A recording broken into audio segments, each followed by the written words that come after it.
3 मई 1999 की सुबह लद्दाख के एक चरवाहे ताशी नामग्याल अपनी भेड़ बकरियों के साथ कारगिल के पास की पहाड़ियों में चढ़ रहे थे। अचानक उन्हें कुछ अजीब आवाजें सुनाई दी। जब वह करीब गए तो जो देखा उससे उनके होश उड़ गए। भारतीय सीमा के अंदर ऊंची पहाड़ियों पर सैकड़ों की संख्या में हथियारबंद घुसपैठिए तैनात थे।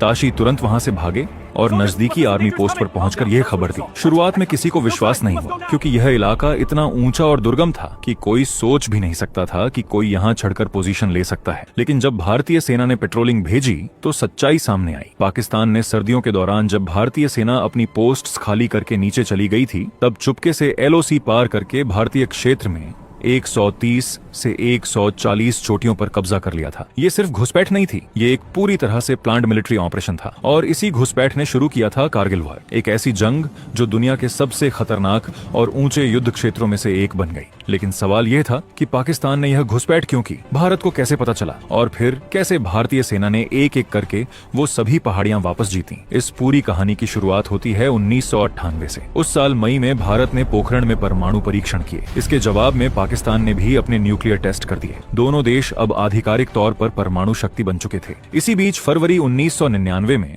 भारत के प्रधानमंत्री अटल बिहारी वाजपेयी ने पाकिस्तान के साथ रिश्ते सुधारने के लिए एक ऐतिहासिक कदम उठाया। वह दिल्ली से लाहौर बस सेवा की पहली यात्रा पर खुद गए। लाहौर में भारत और पाकिस्तान के बीच शांति के लिए एक घोषणा पत्र पर हस्ताक्षर हुए। पूरी दुनिया को लग रहा था कि अब दोनों देशों के बीच रिश्ते सुधरेंगे। लेकिन उसी वक्त पाकिस्तान की सेना अपने चीफ जनरल परवेज मुशर्रफ की अगुवाई में एक खतरनाक प्लान पर काम कर रही थी। इस ऑपरेशन का नाम था ऑपरेशन बद्र। प्लान बेहद साफ था, कारगिल और द्रास सेक्टर की ऊंची चोटियों पर कब्जा करके श्रीनगर लेह हाईवे को काट देना। ये हाईवे भारत के लिए बेहद अहम था, क्योंकि इसी रास्ते से लद्दाख में तैनात भारतीय सेना को रसद और हथियार पहुंचाए जाते थे। अगर यह रास्ता कट जाता तो भारतीय सेना की सप्लाई लाइन पूरी तरह ठप हो जाती। पाकिस्तान का मानना था कि परमाणु हथियारों के डर की वजह से भारत बड़ी सैन्य कार्रवाई नहीं कर पाएगा और अंतर्राष्ट्रीय दबाव में आकर बातचीत के लिए मजबूर हो जाएगा। तब पाकिस्तान कश्मीर के मुद्दे को अपने हिसाब से हल करवा सकेगा। दिसंबर 1998 और जनवरी 1999 के बीच जब कारगिल सेक्टर में भारी बर्फबारी होती है, तब भारतीय सेना अपनी फॉरवर्ड पोस्ट खाली करके नीचे चली जाती है। यही 1 सालों पुरानी प्रैक्टिस थी। पाकिस्तान भी ऐसा ही करता था, लेकिन इस बार पाकिस्तान ने इसी मौके का फायदा उठाया। जनवरी से मार्च 1999 के बीच पाकिस्तानी सेना के जवान, उत्तरी लाइट इन्फेंट्री के सैनिक और कई आतंकवादी संगठनों के लड़ाके धीरे धीरे LOC पार करके भारतीय इलाके में घुसते गए। ये लोग सिविलियन कपड़ों में थे, ताकि अगर पकड़े जाएं तो पाकिस्तान इनकार कर सके। इन्होंने टाइगर हिल टोलोलिंग पॉइंट 5353, पॉइंट 4875 और बटालिक सेक्टर की कई अहम चोटियों पर बंकर बना लिए। पोजीशन इतनी मजबूत थी कि ऊपर से नीचे की तरफ पूरा नजारा दिखता था। श्रीनगर लेह हाईवे पर चलने वाली हर गाड़ी उनकी निगाह में थी। मई के पहले हफ्ते जब भारतीय सेना को इसकी जानकारी मिली तो सबसे पहले लगा कि यह कुछ घुसपैठिए होंगे। लेकिन जब पेट्रोलिंग टीमें गईं और उन पर भारी फायरिंग हुई तो साफ हो गया कि यह कोई छोटा ऑपरेशन नहीं है। भारतीय सेना के कैप्टन सौरभ कालिया की टीम को पाकिस्तानी सैनिकों ने पकड़ लिया। उनके साथ बर्बरता की गई, टॉर्चर किया गया और फिर मार दिया गया। जब उनकी बॉडी वापस मिली तो पूरे देश में गुस्सा फैल गया। यह घटना भारतीय सेना के लिए एक वेकअप कॉल थी। अब साफ था कि पाकिस्तान ने शांति की बातचीत के बीच में ही पीठ में छुरा घोंप दिया है। जब भारत सरकार और सेना को पूरी स्थिति का अंदाजा हुआ तो सबसे पहला सवाल यह था कि क्या करें, क्योंकि पाकिस्तान ने जिन चोटियों पर कब्जा किया था वो 16,000 से 18,000 फीट की ऊंचाई पर थी। वहां ऑक्सीजन की कमी, -10 से 15 डिग्री तापमान और बर्फीले तूफान आम बात थी। ऊपर से दुश्मन को हाई ग्राउंड मिला हुआ था, यानी वो ऊपर से नीचे की तरफ फायर कर सकते थे। भारतीय सेना को नीचे से ऊपर की तरफ चढ़कर हमला करना था, जो किसी भी युद्ध में सबसे मुश्किल काम होता है। भारत सरकार ने तय किया कि LOC पार नहीं की जाएगी, मतलब भारतीय सेना सिर्फ अपनी जमीन पर ही लड़ेगी। इससे अंतर्राष्ट्रीय स्तर पर भारत की पोजीशन मजबूत रही। पूरी दुनिया को दिखा कि पाकिस्तान ने घुसपैठ की है, न कि भारत ने हमला किया है। 26 मई 1999 को भारतीय वायुसेना को भी युद्ध में उतारा गया। ऑपरेशन का नाम दिया गया ऑपरेशन सफेद सागर। यह पहली बार था कि 1971 के बाद भारतीय एयरफोर्स को युद्ध में इस्तेमाल किया जा रहा था। MiG-21, MiG-27 और मिराज 2000 फाइटर जेट्स ने पाकिस्तानी पोजीशंस पर हमले शुरू किए, लेकिन यह आसान नहीं था। पतली हवा, ऊंचाई और पहाड़ों के बीच उड़ना बेहद खतरनाक था। 27 मई को एक मिग 27 और एक मिज 21 दुर्घटनाग्रस्त हो गए। स्क्वाड्रन लीडर अजय आहूजा शहीद हो गए, लेकिन भारतीय वायुसेना ने हिम्मत नहीं हारी। मिराज 2000 जेट्स ने लेजर गाइडेड बम से पाकिस्तानी बंकरों को निशाना बनाया। धीरे धीरे दुश्मन की ताकत कमजोर होने लगी। अब असली लड़ाई जमीन पर लड़नी थी। भारतीय सेना की विभिन्न रेजिमेंट्स को अलग अलग चोटियां वापस लेने की जिम्मेदारी दी गई। सबसे पहला बड़ा टारगेट था तोलोलिंग। यह एक बेहद अहम चोटी थी जो 16,000 फीट की ऊंचाई पर थी।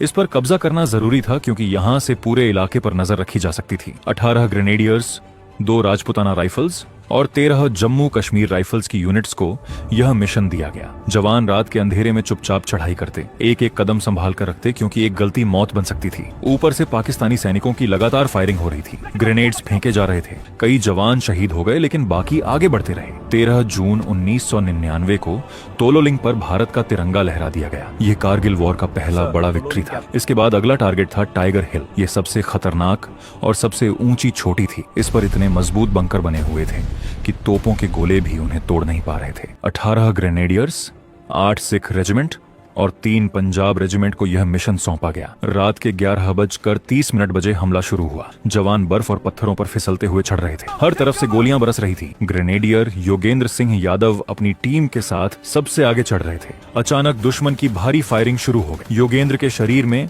15 गोलियां लगी, लेकिन वह गिरे नहीं। अपने साथियों को कवर देते हुए वह आगे बढ़ते रहे और दुश्मन के 3 बंकर तबाह कर दिए। उन्हें परमवीर चक्र से सम्मानित किया गया। 4 जुलाई को टाइगर हिल पर तिरंगा लहरा दिया गया। यह कारगिल वॉर का टर्निंग पॉइंट था। इसके बाद एक एक करके पॉइंट 4875, पॉइंट 4700 और बाकी चोटियां भी वापस ली गईं। ग्रेनेडियर सीनियर कुलदीप सिंह चंदपुरी ने पॉइंट 4875 पर अकेले 4 बंकर तबाह किए और शहीद हो गए। कैप्टन विक्रम बत्रा ने पॉइंट 5140 को जीतने के बाद अपनी मशहूर लाइन कही, ये दिल मांगे मोर। फिर पॉइंट 4875 पर लड़ते हुए वह शहीद हो गए। लेफ्टिनेंट मनोज कुमार पांडे ने खालूबर की लड़ाई में अपनी जान की परवाह किए बिना दुश्मन के बंकरों को उड़ाया। गोली लगने के बाद भी वह ना छोड़ने चिल्लाते रहे। उन्हें भी परमवीर चक्र मिला। इन सब जवानों की कुर्बानी और हिम्मत की वजह से धीरे धीरे भारत की जीत तय होती जा रही थी। पाकिस्तान अंतर्राष्ट्रीय स्तर पर अलग थलग पड़ता जा रहा था। अमेरिका ने पाकिस्तान पर दबाव बनाया कि वो अपनी सेना वापस बुलाए।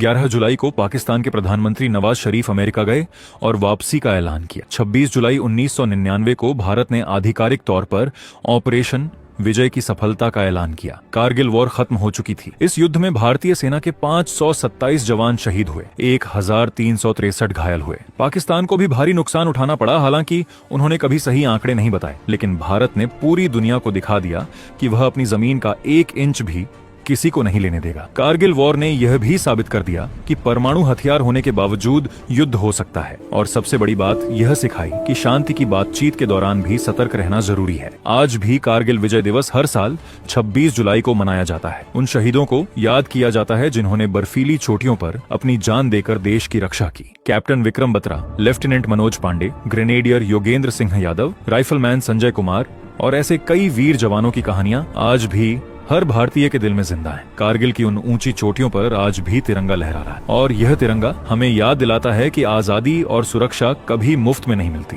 इसके लिए बहादुर जवानों ने अपना खून बहाया है। दोस्तों, अगर वीडियो पसंद आया हो तो वीडियो को एक लाइक जरूर करें और चैनल को भी सब्सक्राइब जरूर करें। हम ऐसे ही वीडियो हर हफ्ते लाते रहेंगे। तब तक के लिए जय हिंद, जय भारत।